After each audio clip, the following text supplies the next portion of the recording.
L'autre sujet qui crispe beaucoup l'opinion, c'est les enfants trans. Que penses-tu, par exemple, de l'exposition d'un enfant trans dans l'émission Quotidien ? Ce soir, on voulait partager avec vous un témoignage fort, celui de Lily. Lily, elle a 8 ans et il y a 6 mois, elle était encore considérée comme un garçon. Lily vient nous parler avec sa mère qui s'appelle Christelle. Et voici. Quand il y avait eu l'invitation justement de cette jeune fille sur Quotidien, Lily, ça m'avait énormément gêné. Parce que, mais pour une raison qui est pas forcément. En fait, c'est pas tant le fait de médiatiser des enfants trans qui me dérange. Et pareil, il y avait eu le documentaire de Sébastien Lifshitz, je crois, Petite fille. Quand je l'avais vu, pareil, j'étais un peu gêné par ça. Et en fait, en discutant avec d'autres gens qui sont de milieux plus ouvriers, plus normies, etc., qui connaissent rien du tout à la transidentité, au contraire, ils m'avaient dit que le documentaire leur avait permis justement d'humaniser la situation et de la comprendre mieux.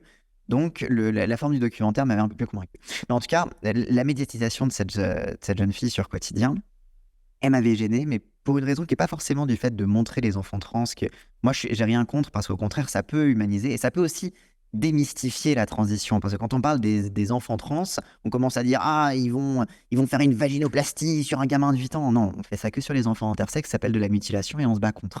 Non, le transitionner pour un enfant trans, c'est simplement changer de vêtements, changer de prénom, se coiffer différemment. C'est une transition sociale, en fait, et qui est parfaitement bénigne et qui est de l'ordre aussi de la liberté d'expression de soi. Donc ça permet de démystifier ça.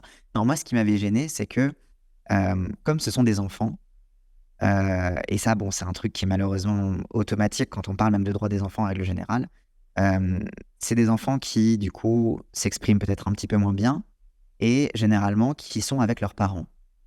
Et très souvent, en fait, comme le dispositif médiatique est un peu intimidant, comme ça peut faire un petit peu peur, etc., très souvent, les parents vont, généralement d'ailleurs, c'est la mère qui accompagne, vont être là en accompagnement, en soutien, et parfois répondre à des questions à la place quand l'enfant est un petit peu gêné, etc.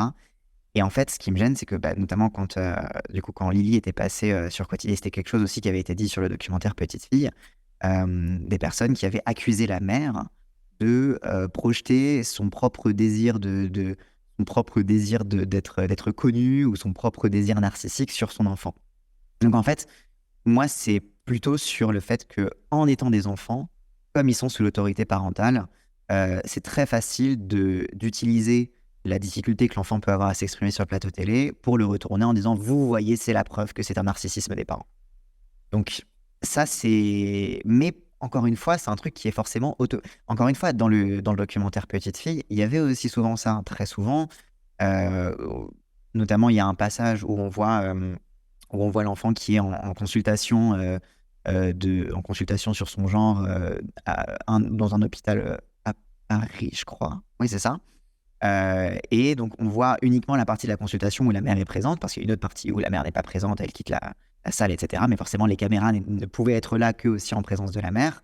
Et on se retrouve face à une scène où la professionnelle de santé pose des questions à l'enfant, et l'enfant n'a pas forcément les clés pour y répondre, à son langage d'enfant qui est beaucoup plus simple et beaucoup plus... voilà. Et c'est la mère qui vient préciser les propos de son enfant. Et encore une fois, c'est le seul truc qu'on a vu parce qu'après, le reste de la consultation a été en privé avec l'enfant, etc. Donc, il y a ce problème-là où en fait, c'est ça, dans cette médiatisation-là, très souvent, mais encore une fois, comme c'est des enfants, on a du mal à montrer l'innocence de la démarche de « Ah, j'aime bien les robes, quand je les mets, ça tourne et c'est joli » et on voit un enfant qui est heureux et qui s'amuse, etc.